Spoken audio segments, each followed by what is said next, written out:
Very good morning, students. So today we will study about pseudo first order reaction. Pseudo का मतलब होता है false, okay.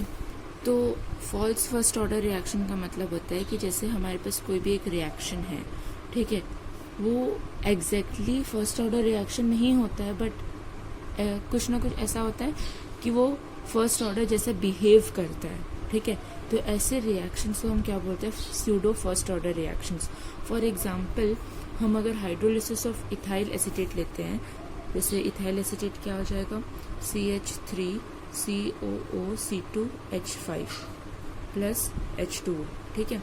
तो reaction rate को क्या होना चाहिए? इस पे भी डिपेंड होना चाहिए, इस पे भी डिपेंड होना चाहिए, ठीक है. तो स्यूडो फर्स्ट ऑर्डर रिएक्शंस में क्या होता है कि अगर हमारे पास दो रिएक्टेंट्स है और किसी का कंसंट्रेशन या किसी का अमाउंट बहुत ज़्यादा है एक का एज कम्पेयर टू, मतलब मान लो यहाँ पे वाटर का कंसंट्रेशन बहुत ज़्यादा है और इथाइल एसीटेट का कंसंट्रेशन क्या है? बहुत कम है. तो ऐसे रिएक्शंस में क्या होता है? जिसका कंसंट्रेशन कम होता है, ठीक है, तो रेट उस पर डिपेंड करता है, ठीक है. होना क्या चाहिए था कि जो रेट है वो इस पे भी डिपेंड होना चाहिए था, इस पे भी डिपेंड होना चाहिए था, लेकिन हुआ क्या? वो सिर्फ इस पे डिपेंड कर रहा है. ऐसा क्यों? क्योंकि इसका कंसंट्रेशन बहुत ज़्यादा होता है, ठीक है. जब हाइड्रोलिसिस करते हैं, मान लो एक शुगर सोल्यूशन ले लेते हैं, शुगर हम बहुत कम डालते हैं और पानी बहुत ज़्यादा, तो इसमें क्या होगा कि जो शुगर होगा उस पे जो रेट होगा वो डिपेंड करेगा, क्योंकि हमने जो कम अमाउंट में लिया उस पे डिपेंड करेगा. तो ऐसे रिएक्शंस जिसमें दोनों ही रिएक्ट कर रहे हैं, दोनों पे डिपेंड करना चाहिए, बट एक्चुअल में क्या होता है? वो बिहेव करता है as a first order reaction, ठीक है. तो उसको हम क्या बोलते हैं? स्यूडो फर्स्ट ऑर्डर रिएक्शन और फॉल्स फर्स्ट ऑर्डर रिएक्शन. मतलब ये एग्जैक्टली फर्स्ट ऑर्डर नहीं होता है, ठीक है, लेकिन ये बिहेव कैसे करता है? फर्स्ट ऑर्डर रिएक्शन के जैसे, ठीक है. वैसे ही अब देखो इसका जो बनेगा रिएक्शन, ये हो जाएगा CH3COOH प्लस C2H5OH. ये तुम लोगों ने शायद 11th या 10th में पढ़ा है. तो अब देखो इसका रेट क्या हो जाएगा? Rate is equals to K dash CH3COOC2H5 और H2O. ये होना चाहिए, ठीक है, लेकिन एक्चुअल में रेट क्या हो जाता है? Is equals to K of H2O. ये हो जाता है, ठीक है. Sorry it becomes K CH3COOC2H5, ठीक है. ये हो जाता है, ठीक है. मतलब रेट किस पे डिपेंड कर रहा है? जो कम कंसंट्रेशन पे है उस पे डिपेंड कर रहा है, ठीक है. तो अब K का वैल्यू क्या होगा हमारा? K is equals to K dash H2O, ठीक है. तो वैसे ही जितने भी स्यूडो फर्स्ट ऑर्डर रिएक्शंस होते हैं ना, उनका जो K होता है, रेट कांस्टेंट होता है, वो क्या होता है? K डैश H2O होता है. K डैश क्या है यहाँ पे? जब ये रिएक्शन फर्स्ट ऑर्डर रिएक्शन जैसा अगर हम नहीं बिहेव करता है, तब इसका रेट क्या होगा? ये वो होता है, ठीक है. लेकिन एक्चुअल में वो क्या कैसे रिएक्ट करता है? सिर्फ फर्स्ट ऑर्डर रिएक्शन जैसा रिएक्ट करता है. तो उसके लिए हम K लेते हैं. तो ये K का वैल्यू क्या हो जाता है? Concentration of H2O into K dash. ये K डैश क्या है? जब ये सेकेंड ऑर्डर जैसा रिएक्शन करेगा तब उसका रेट कांस्टेंट क्या होगा वो, ठीक है. तो इस पे बहुत सारे क्वेश्चंस आते हैं. वैसे इसका एक सेकंड एग्जांपल है केन शुगर वाला, ये मैं तुम लोगों को भेज दूंगी. अब देखो एक हमारे पास क्वेश्चन है स्यूडो फर्स्ट ऑर्डर रिएक्शन से रिलेटेड. वो क्वेश्चन ये है कि hydrolysis of methyl acetate in aqueous solution has been studied by टाइट्रेटिंग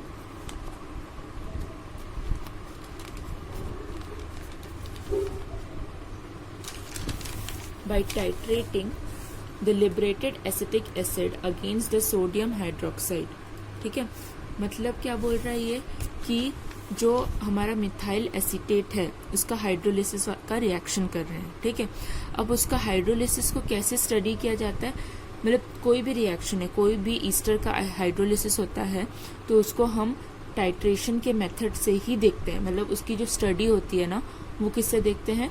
titration के मेथड से। अब टाइट्रेशन के मेथड से देखने का मतलब ये है कि मिथाइल एसीटेट जो है वो कैसे कैसे टाइम के साथ कितने कितने टाइम के साथ वो घुलते जा रहा है, ठीक है, उसे कहते हैं hydrolysis of methyl acetate. Is titrated by the liberated acetic acid against sodium hydroxide, ठीक है। किसके साथ टाइट्रेट कर रहे हैं हम? सोडियम हाइड्रोक्साइड के साथ, ठीक है। The concentration of ester of different times is given below, ठीक है। अब देखो हमने क्या कर दिया कि पानी ले लिया, पानी में हमने मिथाइल एसीटेट डाल दिया, ठीक है, और कुछ अमाउंट और कुछ नहीं डाला उसमें, ठीक है। वो कुछ अदर फैक्टर्स होते हैं, वो हायर स्टडीज में देखते हैं, ठीक है। अब उसको हमने बना के रख दिया, ठीक है।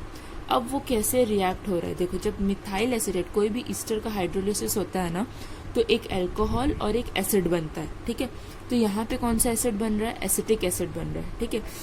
तो हमको क्या देखना है कि टाइम के साथ साथ, ठीक है, एसिटिक एसिड कितना बनते जा रहा है, मतलब रिएक्शन कैसे होते जा रहा है, मतलब 0 टाइम पे कितना एसिटिक एसिड बना, वो कैसे पता लगेंगे? जब हम बेस के साथ उसको रिएक्ट करेंगे, ठीक है। फिर 30 मिनट्स के बाद क्या हुआ, 60 मिनट्स के बाद क्या हुआ, 90 मिनट्स के बाद क्या हुआ, ठीक है। तो ऐसे ही ये बहुत स्लो रिएक्शन होता है।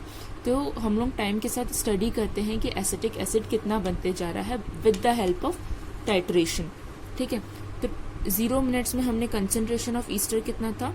0.8500, ठीक है। 30 मिनट्स होने के बाद उसका कंसेंट्रेशन कम होकर कितना हो गया? 0.8004, मतलब इसमें से आधा हमारा क्या बन गया है? एसिटिक एसिड बन गया, ठीक है। फिर 60 मिनट्स के बाद क्या हुआ? कंसेंट्रेशन 0.7538, मतलब 60 मिनट्स के बाद कुछ और ज्यादा अमाउंट ऑफ एसिटिक एसिड बन चुका है हमारा। 90 मिनट्स के बाद क्या हो जाता है कंसेंट्रेशन ईस्टर का? 0.7096। इसका मतलब क्या है कि जो हमारा ईस्टर है, सॉरी, जो हमारा एसिटिक एसिड है वो और ज्यादा बन चुका है, ठीक है। अब हमें क्या करना है? पूछा क्या है? Show that the reaction follows first order kinetics as the concentration of water remains nearly constant. हमें concentration of water दे दिया गया है कि वो 55.5 लीटर ही रहेगा, ठीक है। और हमें क्या दिखाना है कि जो रिएक्शन है वो फर्स्ट ऑर्डर रिएक्शन है, ठीक है। अब मिथाइल एसीटेट का जब हाइड्रोलिसिस करेंगे तो मिथाइल एसीटेट लेंगे और वाटर लेंगे। होना क्या चाहिए? जैसे मैंने अभी बताया कि रेट किस पे डिपेंड करना चाहिए, इस पे भी डिपेंड करना चाहिए, इस पे भी डिपेंड करना है। लेकिन हमें क्या प्रूफ करना है कि जो रेट है वो किस पे डिपेंड कर रहा है? सिर्फ इस पे डिपेंड कर रहा है, ठीक है। तो उसको हम कैसे करेंगे? तो हम सबसे पहले हमें मिथाइल एसीटेट और वाटर का रिएक्शन लिखना पड़ेगा। तो मिथाइल एसीटेट क्या होता है? CH3COOCH3, ठीक है, प्लस H2O।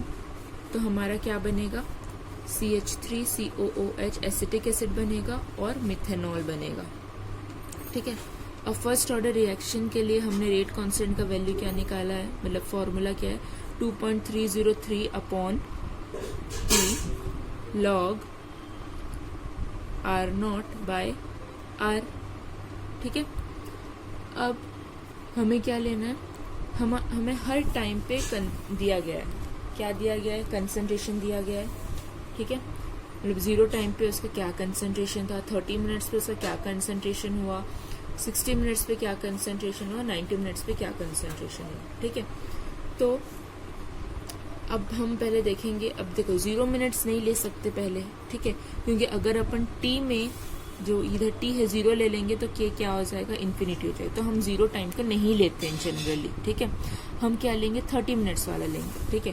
तो 30 मिनट्स में उसका कंसेंट्रेशन कितना हो जाता है? 0.8004, ठीक है। तो इसका मतलब क्या है? फाइनल कंसेंट्रेशन मतलब आर क्या हो जाएगा हमारा? 0.8004। R0 मतलब 0 टाइम पे हमारा क्या था? 0.8500। तो हम क्या करेंगे? यहाँ पे 0.8500 लिख देंगे, ठीक है। तो ये लिखने के बाद हमारा क्या आ जाएगा? 2.303 अपॉन T log 0.8500 अपॉन 0.8004, ठीक है। यहाँ पे T क्या हो जाएगा? 30 मिनट्स, ठीक है, क्योंकि हमने क्या देखा है? 30 मिनट्स पे देख रहे हैं हम, ठीक है। तो हमारा K का वैल्यू क्या आ जाता है? 2.004 इंटू 10⁻³ -3। वैसे ही तुम लोग क्या करोगे? 60 मिनट्स पे करके देखोगे, 30 मिनट्स 90 मिनट्स पे करके देखोगे, ठीक है। मतलब यहाँ पे क्या आएगा 60, फिर आएगा 90, फिर इसके अलग अलग वैल्यूज। आर नॉट चेंज नहीं होगा, 0.8500 ही रहेगा। फाइनल कंसंट्रेशन मतलब उस टाइम पे उसका कंसंट्रेशन कितना हो गया ये, तो यहाँ पे वैल्यू चेंज हो सकती है। तो तुम लोग देखना के की वैल्यूज, तो देखना के की वैल्यूज क्या होगी, नियरली 2.00 के आसपास ही कुछ होगी, ठीक है। तो इसका मतलब क्या हुआ कि हमारा जो वैल्यू जो है के का, वो हर एक के लिए क्या है, कांस्टेंट है, ठीक है। मतलब के की वैल्यू क्या है, हर एक टाइम के लिए वो कांस्टेंट है। इसका मतलब क्या है कि वो फर्स्ट ऑर्डर रिएक्शन को फॉलो करता है, ठीक है। अब के डैश क्या हो जाएगा, के इंटू H2O, ठीक है। हमें के डैश की भी वैल्यू निकालनी है, सॉरी, के इज इक्वल्स टू के डैश H2O, ठीक है। अब के डैश की कोई भी तुम्हारे तीनों में से कोई भी एक वैल्यू निकलेगी, उसको रख देना। हम ये वाला अगर रख देते हैं तो ये हो जाएगा 2.004 इंटू 10⁻³ इज इक्वल्स टू के डैश। H2O का कंसंट्रेशन कांस्टेंट है 55.5। अब इसको इसके नीचे डाल के देखना तो के डैश की वैल्यू निकल जाएगी। तो हमने क्या कर दिया कि वो फर्स्ट ऑर्डर रिएक्शन है वो भी प्रूफ कर दिया और के डैश की भी वैल्यू पता कर ली, ठीक है। के की वैल्यू अगर हर एक कंडीशंस पे कांस्टेंट आती है, ठीक है, नियरली कांस्टेंट आती है, मतलब 2.00 के आसपास ही आती है, ठीक है। तो क्या कर रहे हैं हम, इसी फॉर्मूला का पता कर रहे हैं, ठीक है। मतलब इसी फॉर्मूले के हेल्प से, फर्स्ट ऑर्डर रिएक्शन के फॉर्मूले से ही हम के की वैल्यू पता करें। और हर एक कंडीशन में जब ये वैल्यू पुट करके हम, ये फॉर्मूला पुट करके हम जब सेम वैल्यू आ रही है, तो इसका मतलब क्या है कि वो एक फर्स्ट ऑर्डर रिएक्शन है, ठीक है। मतलब हमारा के जो है किस पे डिपेंड कर रहा है, सिर्फ मिथाइल एसीटेट पे डिपेंड कर रहा है, इस पे डिपेंड कर रहा है, ठीक है, वाटर पे डिपेंड नहीं कर रहा है। तो ये पता चल गया। उसके बाद हमें क्या फाइंड आउट करना था, के डैश फाइंड आउट करना था। तो के डैश के लिए 2.004 हमने, मतलब के डैश इसको डिवाइड करेंगे तो के डैश की वैल्यू आ जाएगी। तो ये कितनी आएगी तुम खुद करके बताना, ठीक है। तो अब हम देखते हैं temperature dependence of a rate of a reaction, ठीक है। Temperature dependence of a rate of a reaction का मतलब क्या होता है कि जो रेट ऑफ अ रिएक्शन है वो टेम्परेचर पे कैसे डिपेंड करता है, ठीक है। तो उसके लिए हमारे पास बहुत सारे टर्म्स होते हैं, मतलब बहुत सारे नहीं, मतलब 2-3 टर्म्स होते हैं। उसका एक होता है सबसे पहला हम थ्रेशोल्ड एनर्जी, दूसरा होता है एक्टिवेशन एनर्जी और तीसरा होता है एक्टिवेटेड कॉम्प्लेक्स, ठीक है। तो एक्टिवेटेड कॉम्प्लेक्स थोड़ा सा अलग है, ठीक है। थ्रेशोल्ड एनर्जी और एक्टिवेशन एनर्जी वो ज़्यादा इम्पोर्टेंट।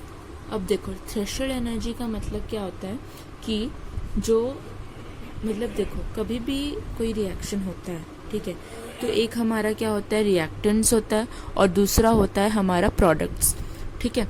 तो रिएक्टेंट्स को प्रोडक्ट्स में कन्वर्ट होने के लिए रिएक्टेंट्स के बीच में क्या होता है, रिएक्टेंट्स के एटम्स के बीच में क्या होता है, कोलिजन होता है, ठीक है। तो जो कोलिजन होता है वो इफेक्टिव होना चाहिए, ठीक है। तो कोलिजन इफेक्टिव होने का मतलब ये है कि जैसे कि हमारे पास 2 रिएक्टेंट्स हैं, ठीक है। अब ये कोलिजन, अब इन जब रिएक्टेंट्स के बीच में कोलिजन्स नहीं होगा तब तक हमारा क्या प्रोडक्ट्स नहीं बनेगा, ठीक है। तो इन दोनों के बीच में कोलिजन्स होना बहुत ज़रूरी है, तभी जाके हमारा प्रोडक्ट बनेगा। ये मान लो कोई एक रिएक्टेंट का एटम है और ये बी रिएक्टेंट का एटम है, तो कोलिजन को इफेक्टिव होने के लिए एक मिनिमम एनर्जी की ज़रूरत पड़ती है, जिसको अपन क्या बोलते हैं, थ्रेशोल्ड एनर्जी बोलते हैं, ठीक है। अब देखो हमारे पास जो रिएक्टेंट्स होते हैं उसमें बहुत सारे एटम्स होंगे, ठीक है। इस रिएक्टेंट्स में भी हमारे बहुत सारे एटम्स होंगे, तो उसमें बहुत सारे एटम्स जो होते हैं, कुछ क्या होते हैं बहुत अच्छे से कोलाइड कर पाते हैं और प्रोडक्ट फॉर्म कर पाते हैं, और कुछ ऐसे होते हैं जो कोलाइड नहीं कर पाते हैं अच्छे से, ठीक है। तो जो अच्छे से कोलाइड कर पाते हैं वो क्या हो जाते हैं, प्रोडक्ट्स में कन्वर्ट हो जाते हैं, ठीक है। तो जो कोलिजन बहुत अच्छे से हो जाता है और प्रोडक्ट्स में कन्वर्ट हो जाता है, उसको अपन क्या बोलते हैं, इफेक्टिव कोलिजन बोलते हैं, ठीक है। अब इस इफेक्टिव कोलिजन होने के लिए उनको एक मिनिमम एनर्जी की ज़रूरत पड़ती है, ठीक है। जब तक वो एनर्जी नहीं होगी उनके पास, वो तब तक कोलाइड नहीं कर पाएंगे। तो वो जो मिनिमम एनर्जी होती है उसको अपन क्या बोलते हैं, थ्रेशोल्ड एनर्जी बोलते हैं, ठीक है।